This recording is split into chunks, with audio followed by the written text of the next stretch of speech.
اکمل نے اپنے کزن سے گاڑی لی اور مکمل رقم کی ادائیگی کر دی، لیکن اپنے نام نہیں کروائی۔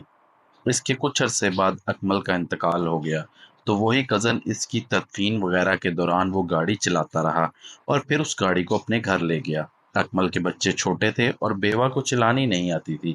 کچھ دن گاڑی اس کزن کے پاس کھڑی رہی۔ اکمل کی بیوہ جب اس صدمے سے سنبھلی تو گاڑی کو واپس منگوا کر بیچنے کی بات کی، تو اکمل مرحوم کے کزن نے کہہ دیا کہ میں نے تو بیچی ہی نہیں تھی، نہ اس نے مجھے کوئی رقم ادا کی، گاڑی ابھی بھی میرے نام ہے اور ادائیگی کی کوئی رسید یا کوئی ثبوت یا رقم دیتے وقت کوئی گواہ ہے تو پیش کریں۔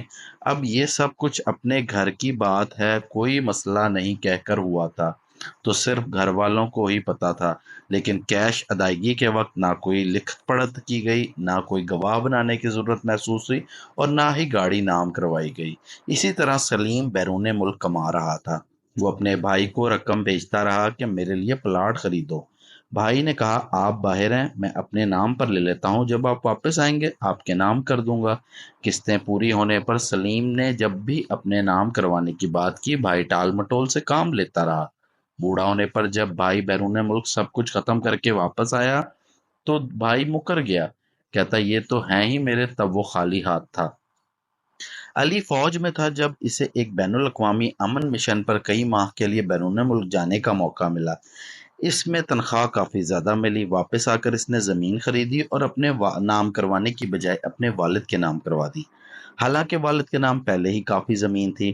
خدا کا کرنا ایسا ہوا، علی فوت ہو گیا۔ فوت ہونے کے بعد اس کے والد نے علی کی بیوہ اور اس کی معذور بیٹی کو گھر سے اور اس زمین سے ہی نکال دیا کہ میرے نام پر ہے، یہ تو میری ہے۔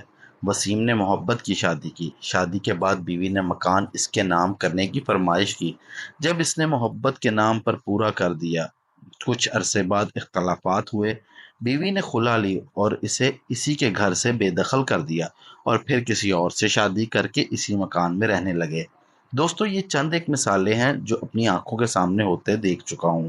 کسی بھی عدالت میں چکر لگائیں تو ایسے ہی معاملات آپ کو ہزاروں یا شاید لاکھوں میں ملیں گے۔ اس کے لیے شریعت میں بہترین حکم ہے کہ اس طرح کے معاملات کو لکھ لیا کریں اور اس پر گواہ لازمی بنائے جائیں۔ جب بھی کبھی گاڑی، زمین وغیرہ خریدیں اپنے نام لازمی کروائیں، لیکن بعض دفعہ اندھے اعتماد کی وجہ سے، ٹیکس سے بچنے کے لیے، اور بعض دفعہ صرف سستی کی وجہ سے یہ اپنے نام نہیں لگوائے جاتے، جس کی وجہ سے اگر اچانک وفات ہو جائے تو بہت زیادہ مسائل ہوتے ہیں۔ جس کی چیز ہو اسے اپنے نام لگوانی چاہیے تاکہ خدا نہ خواستہ اس کی اچانک موت ہو جائے تو اس کے وارثوں کو جائز حق مل سکے۔ جب کوئی اپنی بجائے کسی اور کے نام کر رہا ہوتا ہے تو وہ اپنے جائز وارثوں کو ان کے حق سے محروم کر رہا ہوتا ہے۔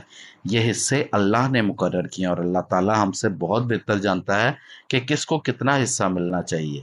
کسی کا خیال رکھنا، اس کی ضرورت پوری کرنا اور اس سے محبت جتانا اور چیز ہے، لیکن اپنے اثاثے کسی کے نام کر دینے سے دنیا میں بھی مسائل ہیں اور ایسا جان بوجھ کر کرنے سے آخرت میں بھی مسائل اور حساب دینا پڑے گا۔ دوستو یہ چھوٹے چھوٹے معاملات ہیں جو ہم کوتاہی یا کسی مجبوری یا کسی ایسے چیز ٹیکس وغیرہ سے بچنے کے لیے کر لیتے ہیں، جس کا اثر ہماری آنے والی نسلوں پر بہت زیادہ ہوتا ہے، لڑائی جھگڑے اور حق سے محرومی ہو سکتا ہے۔ امید کرتا ہوں آپ کو میری یہ ویڈیو پسند آئی ہوگی۔ آپ اس ویڈیو کو لائک شیئر کریں۔ اللہ پاک آپ کا حامی و ناصر ہو۔ جزاک اللہ۔